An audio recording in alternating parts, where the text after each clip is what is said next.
Welcome to Tennis Spin, where we put our spin on your tennis.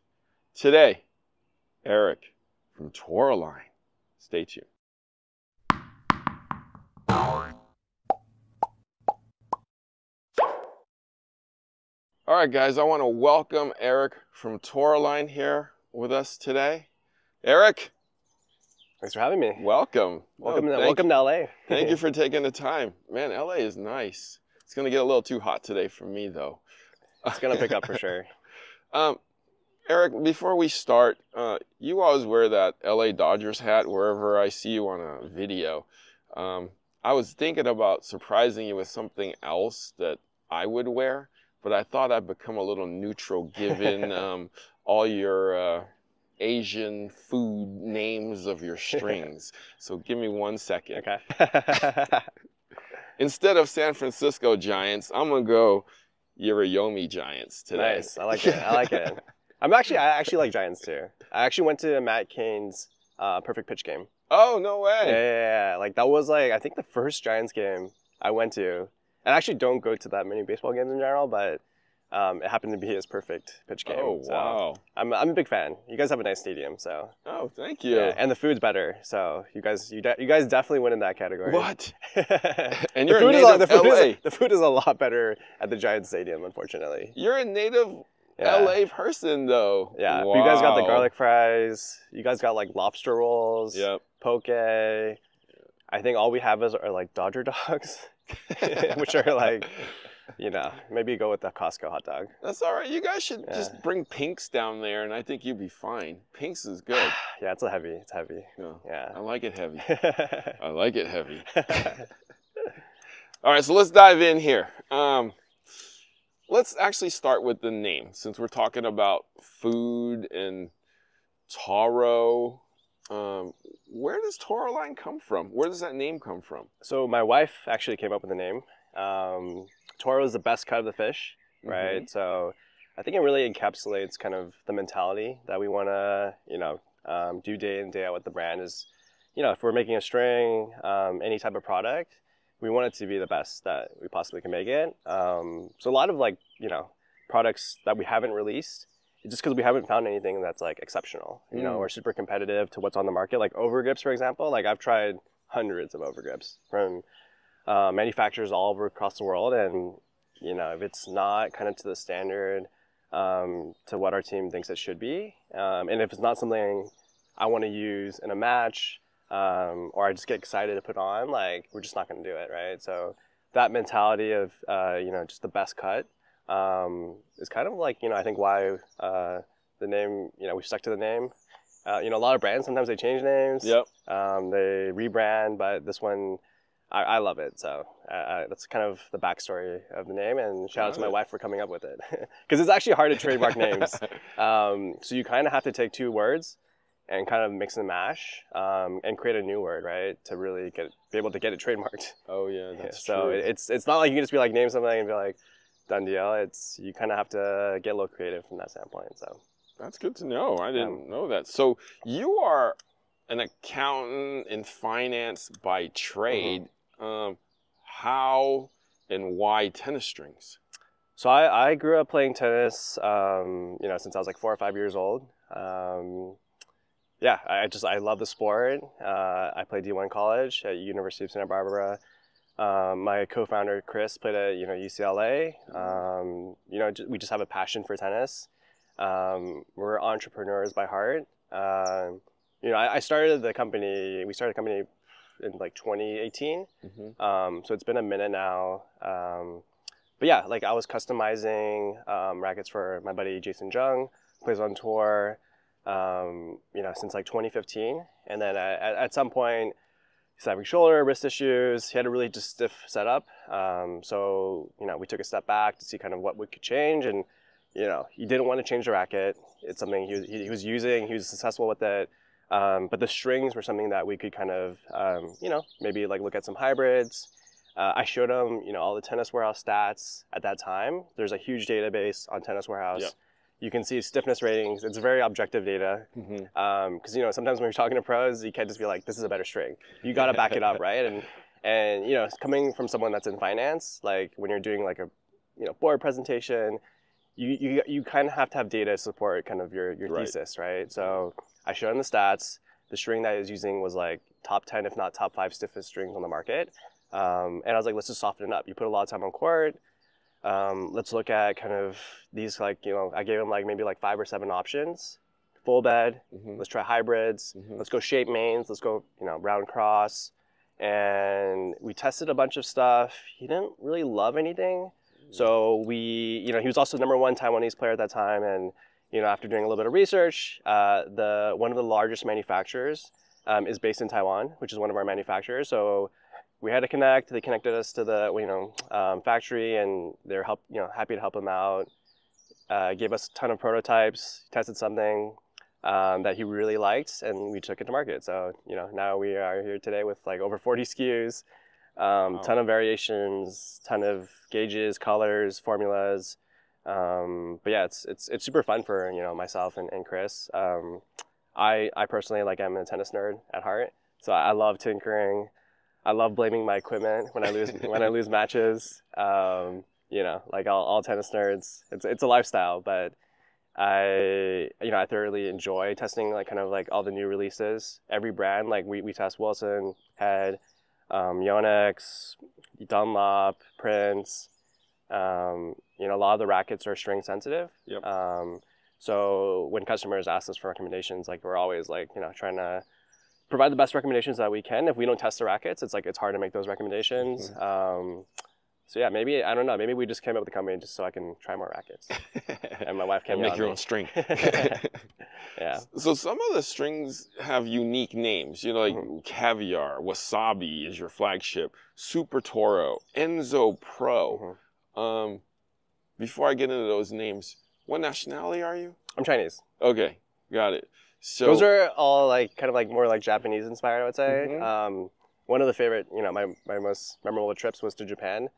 I just love like, the culture, mentality there. Like when you go to a restaurant, I mean, they take care of you. Oh, yeah. The formality is ridiculous. Yeah. So they treat you like family.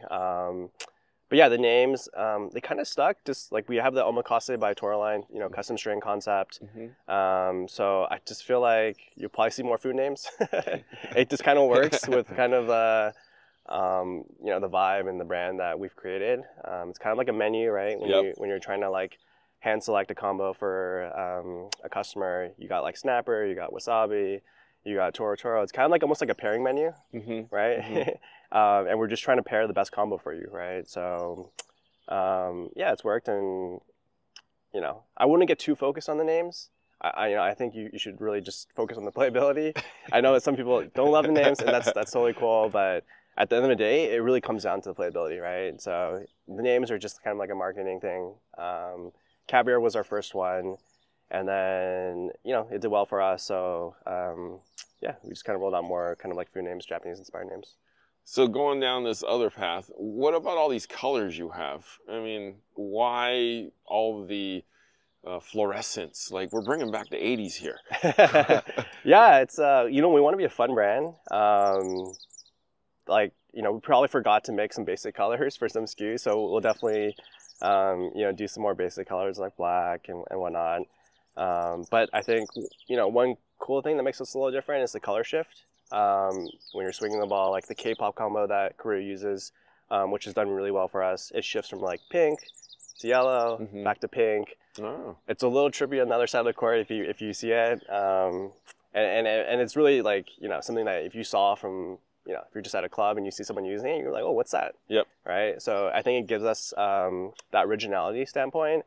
The colors do impact playability as well. Yep. So the darker colors tend to play a little firmer. For better or for worse, some people like that. Some people like it, a little more lively. So the neon colors tend to play a little softer, a little more lively, a little more ball pocketing.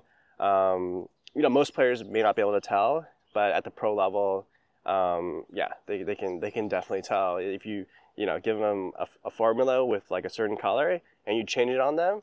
They may like it less, or they may not like it more. So it definitely does impact playability.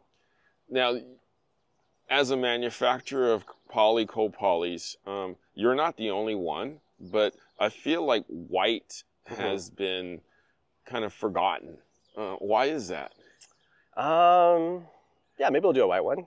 Comment below if you think we should do a white string. I'm not opposed to it. We kind of doubled down on colors. We kind of want to be like the Pantone of strings, right? So, you know, white, I don't know if it's a little bit lower on the list of like colors that we're assessing at the moment. I did try a couple of samples in white and it did play a little firm, so we would have to tweak the formula a bit to get it to like the right, you know, stiffness level. But I'm not opposed to white, so yeah, comment if you think we should do a white string. Comment if you want a white one. I'm just asking Eric because he's not the only one. Like everybody's ignored white in the poly copoly era. So I can only name one. So, and I'm not going to talk about that right now. But and the other question I had for you is why one gauge? Like it's like every string you have is just 1.23. Yeah, like wasabi. Yeah. Yeah, so when we assess a formula in a specific like profile, you know, we typically kind of like sort out like which gauge plays the best, because some formulas only work in one gauge, right? We do have like caviar that comes in 3 gauges, which is like 116, 120, 124, and then we also have like Enzo Pro, which comes in 124, 125, 127. But typically we start with 1 gauge. We want to see how it does. But yeah, you definitely see more gauges too. I think it's, you know, we've released a ton of like SKUs in the last, call it 8 or 9 months. And, you know, we tend to go with more colors than maybe more gauges. But over time, if a SKU, you know, does well, we see good conversion, we'll definitely, you know, consider like releasing more gauges for sure. Because you normally go what most people call 17, which is like a 123-ish, 125-ish and smaller. And then you go thinner than that. I don't see you going, I mean, I think the thickest I've seen you go is 128, 127. Yep, with Toro, Nothing 130. Yeah, it impacts the playability and, you know, the stiffness. So we want to be mindful of like not, you know, releasing a string that's too jarring on the arm, right? Because polys in general are stiffer strings. Right, and they're already durable as is, and the control, snapback, spin is as high as it possibly can get. So by only making it thicker, you're just increasing the durability, which I think they're already as durable as it gets. So yeah, we would consider like a 130, but wasabi, for example, which is square shaped, we measure it from top to bottom, so it actually plays a lot thicker than 123, right? Because if you compare it to like a round string, it doesn't have the 4 corners of volume, right? So a 123 square shape string is going to play closer to like a 127 round string. So if I were to make like a 125 wasabi, for example, that would play pretty close to like a 130. So if you guys want a 125 wasabi, hey, comment, I'll make it happen. Let us know. So what, I mean, the trend right now in tennis, and has been for a couple of years, is I want a soft poly that gives me spin, gives me feel, gives me power. What's your softest string that kind of supports all that? So we have lab tested all our strings, and when you do the lab tests, you know, when we rank it, if you look at our FAQ, Absolute's the softest. It is a thinner gauge, 120. I will note that because it tests soft in the lab, it doesn't necessarily translate to how like crispy or less crispy it feels at contact. That's like, you know, a very personal feeling that some players would be like, oh, it's actually plays stiffer than what, you know, I would imagine, or it plays softer than what I would imagine. Right. So you really got to try the string to really feel like the impact, right, and the crispiness. But yeah, Absolutes are softest. Our stiffest are like Caviar, Wasabi, and then the thicker gauge of Toro. But when you do like a hybrid, the benefit of doing the hybrid is you can get, you know, like a shape mains where it's like thicker, so you got the durability, you got the stability, and then you usually go softer on the cross, and maybe, you know, keep it round, keep it slick, keep it soft for the power and the feel. So that's the benefit of going with a hybrid. You can kind of mix and match like different stiffness levels and get a really unique feel, because the combinations are endless. Right. Like there's probably, I haven't even tried all the combinations, but through Omakase, a lot of customers, you know, we've done like thousands of orders for Omakase. They, you know, we try to go with, you know, what we think works well, right? Sometimes like not necessarily like a round cross is going to play as you like it to play. It could play too slippery, or it could play with too much power. Usually, like I would say, shaped strings play more crispy than round strings. But yeah, like we have like wasabi on the mains for this one right here, which is the hybrid, and then we have like a hex cross, and yeah, it plays a little more crispy than the original Wasabi Pro hybrid. I find it to have a little more spin, even though you think in theory like a round cross would be have a little more snapback, but for some reason like this combo just works well. And there is a theory that for hex strings, they're actually really good for spin, because what you have is 6 sides, right? And then if you're just looking at like a full bed of like hex, you basically have 6 sides on the mains, and then you have 6 sides on the cross. And if the string doesn't deform, you basically have one of the 6 sides touching one of the 6 sides on the cross. Right? Oh. So you basically have less contact area. Edge on edge. Yeah, so that, it's just a theory, but I find that hex is why, maybe why I gravitate towards it. Got it. Yeah. So Absolute is the softest. What's the stiffest? Toro 127 per lap test, or Caviar. And Caviar actually holds tension the best. Oh. Right? So when you go stiffer, typically you're going to get better tension hold, better durability. So there are benefits of, a stiffer string. I would say in general, our strings are on the softer side, relative to other, call it spin-friendly co-polys out there. But yeah, those are the 2 stiffest. Now, my favorite string of your line right now, and I haven't tried every combination yet either. I've tried a good amount though. Seems to be Enzo Pro straight up. Okay, nice. Yeah, Why is that? Maybe you want a more penetrating shot. Round strings tend to have a lower launch, more penetrating shot. But yeah, it's very unique to the player. And there's also some rackets that are string sensitive, like I mentioned earlier. Right. So it just could be the racket that you have and the string that you matched it with just gel well together. On the stiffness scale, where is Enzo? Pretty low, actually. Pretty low? Yeah. So per the lab test, like I Okay. said, like it could translate to a different feel and impact in terms of like how crisp it is. But it's on the bottom, like it's on the lower side for sure. Interesting. Yeah, it's one of the softer co-polys on the market. Oh, okay. Interesting. Because this is what I feel. Yeah. And it's just so personal to whoever's hitting, too. And like what Eric's saying, the racket. Yeah, and the tension, too. Right. Like you can go like Carew, he's doing like 60 pounds, right? What? Yeah, so like you can generate stiffness through higher tension, right? So I don't know exactly, are you going like 54? 55. Okay, 55, okay. Yeah. So it could feel crisper than like some players use Enzo at like 48. So, Okay. yeah. Okay. And do you go like 2 pounds lower on the cross, or are you just going full bed? Full bed. Okay. Same. Yeah, a lot of pros like Alcaraz are dropping the cross like 2 pounds just to let the mains move a little bit more. So that's pretty common on tour. But yeah, it could also create like a little more plus sensation because you're letting the mains move a bit more, right? Versus having it getting stuck. So yeah, 2 pounds less on the cross it's very common now. But then like on the offset is, if you're using a hybrid, if the soft is more elastic, then maybe you don't go 2 pounds less on the cross, right? Got it. Because usually if you're like, for example, a comparison is like if you're going gut and poly, typically you go higher in the gut, right? Right. Because it's softer and more elastic. You got to contain it a little bit more, so you go maybe higher tension. So I would say if you're going full bed, I typically recommend to customers try it like 1 or 2 pounds less on the cross. But if you do a hybrid, then that might require like a consultation. It really depends on kind of the stiffness level.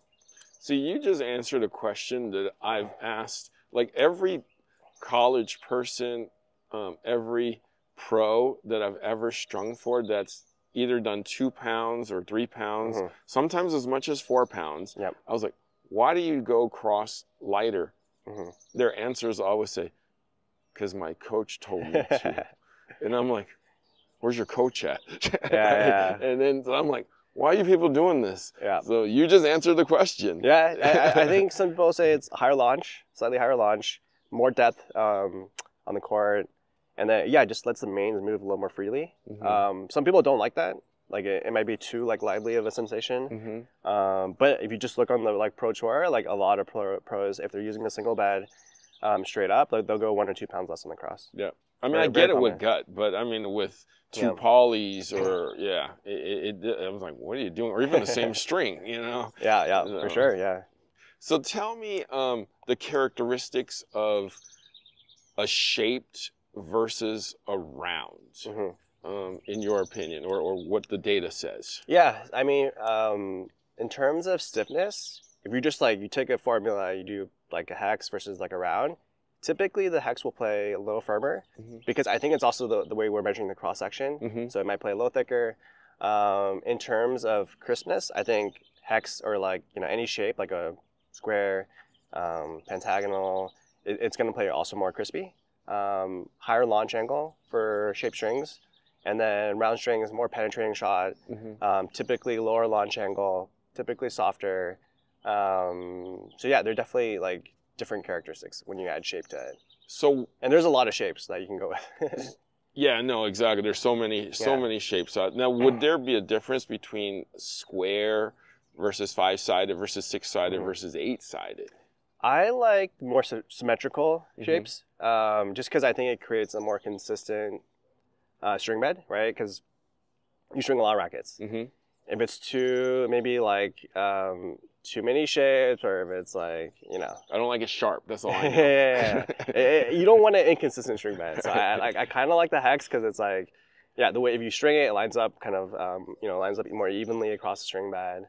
But yeah, there's so many shapes out there. So I tend to like hex more, and like that theory I mentioned to you, where like one side of the 6 touching one side of the 6 on the cross. Less contact surface area. You don't want to create too much friction between the strings. So like when you get like textured strings, you're basically creating more friction, right? Right. And when you create friction, it creates heat on the string bed. And when you create heat, you're actually burning the string, right? So it decreases the durability, right? So you got to think, because I mean, when you're hitting it like at high speeds with a lot of RPMs. Oh yeah, that's me.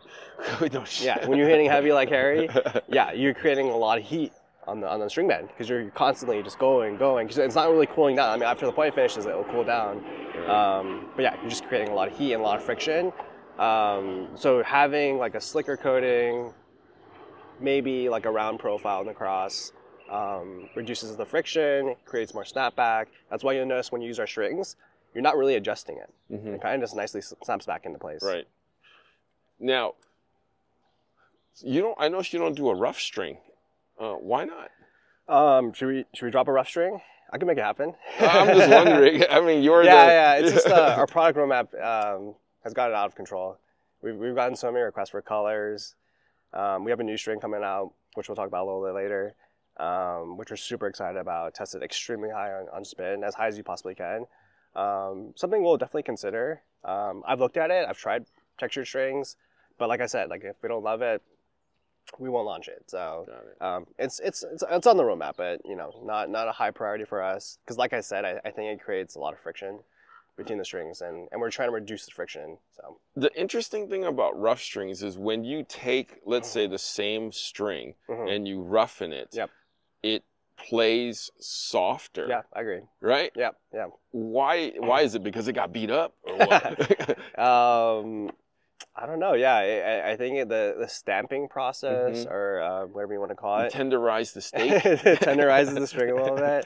It could be. Yeah, I don't know. It definitely plays softer though. Right. So, but good and bad depending on the player, right? Because you want it to play soft, but not soft to the point where you're losing the string bed, right? You want responsiveness. So I like to think our strings are already soft as is. So to make it even softer, I think you could get lost in contact, right? Right. So it might work well for like maybe the stiffer strings that we've tested. But like you said, it softens the string. And I also noticed with a lot of textured strings, after like 15, 20 minutes, the texture wears off, right? And then you just have like hot spots of where like there is texture and there's not texture. So then you're basically creating like an inconsistent string bed, right? And maybe for the pros, that's about all I want anyways. That's okay. Like they switch every 7 games, Exactly. right? So it's not going to be like a big factor for them. But for someone that's playing on a string 8, 12, 15 hours, you want a consistent response, right? So I think by wearing off all the texture, in the first 15, 20 minutes, like it's just a different string at that point, right? So when you say an edge string, your favorite are Mm-hmm. edge strings, Mm-hmm. and you want it to obviously sit on the edges on each other. Mm-hmm. Yep. So it's kind of like my theory of, let's say flat versus flat, like round versus Mm-hmm. round. But if you're edge, then you're kind of like this, Mm-hmm. and you ideally you want the edges on top of the edge Yep. so that it slides better. More snapback, yeah. Yeah. Yeah. And I think I like the edge just because I like directional control. If it's too round, I feel like, you don't get that like kind of like bite that you need when you're on the run and you're trying to get around the ball on the outside edge. So I do think there's a benefit of the edge. But then, yeah, like when you go around the cross, I think it's also nice on the serve because you really just flatten out and just hit through the court, right? So, Yeah. I mean, there's so many combos. I'm still trying my own lineup with the different hybrids. But it's a fun process. Like I enjoy it. And the tension, that could add a variable. And we're always testing new colors. So, yeah, I'm constantly testing. For those people who aren't familiar with your company and your strings, when they walk into your restaurant, what would you recommend them trying as, let's say, a 4-0 weekend warrior? Yeah, so Omakase by Toroline is to solve that process of finding the perfect string. You fill out a 5-question survey. You input kind of your level, your playing style, what you're looking for, whether it's spin, power, comfort, and then you also input what racket you use, which I think is very important because, like I said, a lot of rackets are string sensitive. Right. So having that data, like I've tested most rackets in the market, all brands, and there's only maybe a couple like off rackets that I haven't tested, or maybe some of the newer releases, but if it's a popular racket, I probably have had it in my hands with our strings, and see what works, what doesn't work. But yeah, we're really focused on obviously the racket that they're using, what kind of stiffness level. Like we don't want to injure the player, so if they're like we've had tennis elbow in the past, like sometimes I make recommendations to go like poly on the mains and then maybe like a multi-filament on the cross, which we don't make, right? So Right. I'm happy to make recommendations, even if it's not even our string. Like sometimes it's not a good fit. Maybe they just need a full bed of multi. Like, and I can have that conversation with the customer. So yeah, it's very personal. And the cool thing about the process is, sometimes we'll be back and forth. We'll figure out what works, what doesn't work. And if there's a string that converts really well on our platform, we might launch in like a hybrid pack like that one with there. So it does give us a lot of good data. A lot of good feedback from our customers, which we really appreciate. So, yeah, a lot of the development process is through that platform. Right. So this is where we get to attention to detail. I mean, since we started our relationship, I've admired the way you run your business. Thank you, man. Appreciate it. Oh yeah, no problem. I was like, oh, this guy knows what he's doing. And I keep saying that. You're an accountant, you're in finance by trade. Those people usually don't like to spend money. And they usually pinch every little thing. Yep. You are, from the start of our relationship, have been extremely generous, have been extremely, I would say rewarding, let's say, on the kind of both ends. We've taken care of each other very well, and I've appreciated it very much. Where does that attention to detail come from? Yeah, in terms of not spending money, I've actually worked at a lot of tech startups, and I'll tell you, none of them make money. So I think to grow a business, you really have to, one, believe in it, and spend a lot of money to grow it, right? Like I've recycled like 7 figures of money just to kind of rebrand it, to create new SKUs. I don't take a payroll.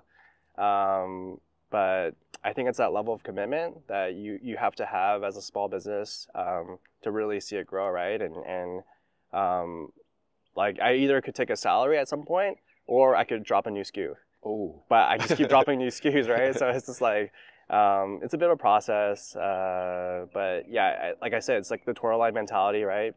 The best or nothing, right? So we only launch things that we truly believe in, right? So grips like have launched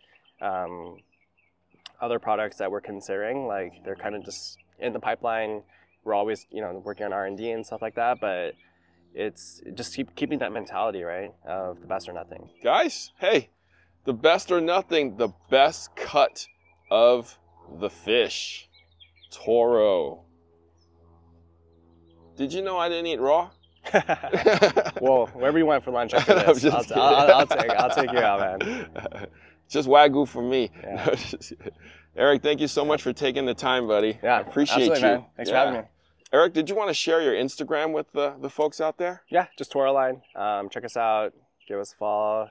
Feel free to DM us anytime or shoot us an email at hi@toroline.com. And check them out on their website and see which Toroline string works best for you. All right, guys, thank you for watching Tennis Spin, where we put our spin on your tennis.